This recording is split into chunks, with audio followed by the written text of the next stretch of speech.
அஸ்ஸலாமு அலைக்கும். இன்னைக்கு எங்க ஊர் ஸ்பெஷல் சீரீஸ்ல நம்ம பார்க்க போற டிஷ் ரவைய வச்சு ஒரு சிம்பிளான ரவ பணியாரம்.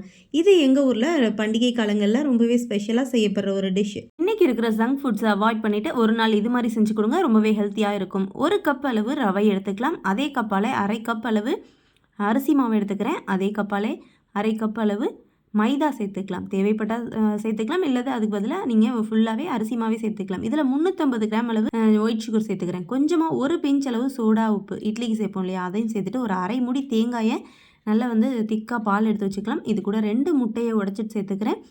தேங்காய் பால் ஒரு 150 மில்லி இருக்கிற மாதிரி பார்த்துக்கோங்க.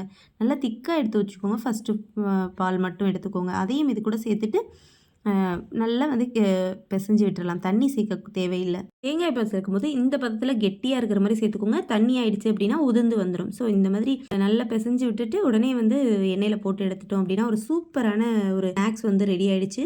இந்த குளிரில் நீங்களும் ட்ரை பண்ணி பாருங்கள். Like and subscribe. தேங்க்யூ.